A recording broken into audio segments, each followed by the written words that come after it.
यहाँ पर कुछ ऐसे ही लोगों का जिक्र किया गया कि जो आप सल्लल्लाहु अलैहि वसल्लम की महफ़िल में आते हैं, बज़ाहिर कानों के साथ सुनते हैं, आँखों के साथ आप सल्लल्लाहु अलैहि वसल्लम की तरफ देखते हैं, लेकिन उनको हिदायत नहीं मिल रही, इसलिए कि वो हिदायत की तलब से सुनते नहीं, दिल के कानों के साथ सुनते नहीं, दिल की आँखों के साथ वो देखते नहीं, इसलिए उनको हक रास्ता दिखाई नहीं दे रहा, उनको हिदायत मिल नहीं रही। और ये वो लोग हैं कि नबी की महफ़िल के अंदर आकर के भी, आप सल्लल्लाहु अलैहि वसल्लम की महफ़िल के अंदर आकर भी बातों को सुनने के बावजूद भी हिदायत से महरूम रह जाते हैं। ये अबू जहल जैसे लोग हैं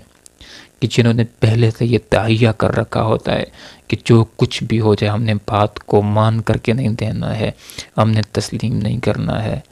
तो ये लोग जब आ जाते हैं, महफ़िल के अंदर भी आ जाते हैं, दरस भी सुन लेते हैं, इनको कुछ फ़ायदा हासिल नहीं होता, इसलिए कि ये दरस के अंदर आ कर के बैठते हैं, नबी की तालीम को और नबी की हिदायत को और नबी की बातों को और नबी के दरस को तलब हिदायत की सोच के साथ नहीं सुनते, बल्कि गलतियाँ निकालने के लिए, बातों को लेने के लिए कि कुछ बातें हाथ में आ जाएंगी, जाएंगे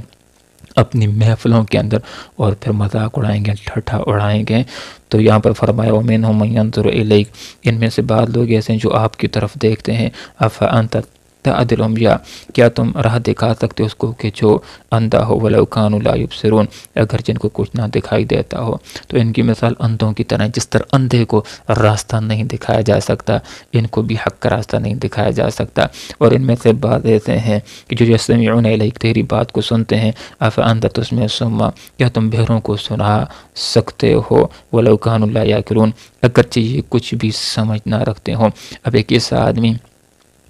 कि जो बहरा भी है और उसकी अक्ल भी नहीं है, क्या उसको कोई सुना सकता है? तो इनकी मिसाल भी कि जो आते हैं, अगरचे नबी की महफ़िल के अंदर आ जाते हैं, लेकिन पहले से ये बात जहन में होती है कि हमने बात को मान करके नहीं देना है, हमने तस्लीम नहीं करना है, तलब हिदायत से सुनते नहीं हैं, तो ये हिदायत से महरूम रह जाते हैं।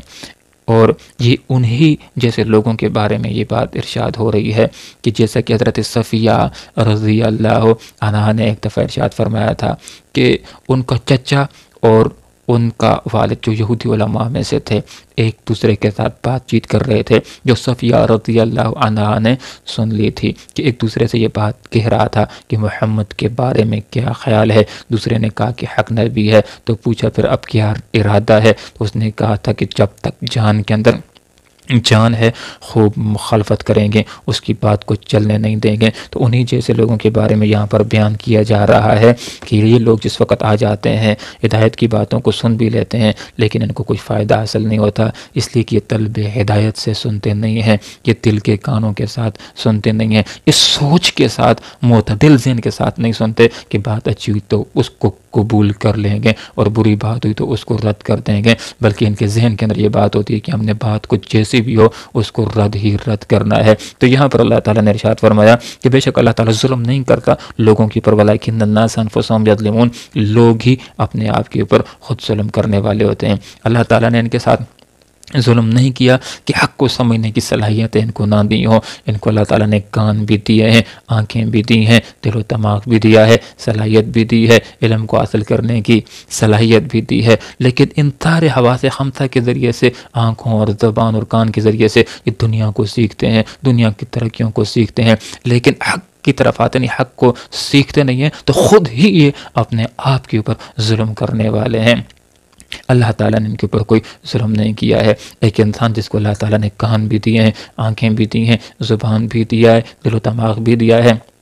तो जहाँ पर इन चीज़ों के ज़रिए से दुनिया को सीखता है, दुनिया की तरक्कियों को सीखता है, दुनिया की तरक्कियों को हासिल करता है, तो कान और आँख और ज़ुबान और दिल दिमाग का बेहतरीन शुक्र ये है कि इनके ज़रिए से हक़ को भी सुना जाए, हक़ को भी सीखा जाए, हक़ को भी इख्तियार किया जाए। ये चीज़ें अल्लाह ताला ने दी हैं कि इंसान इनके ज़रिए से हक़ को सीखे, हक़ को इख्तियार करे और हक़ के ऊपर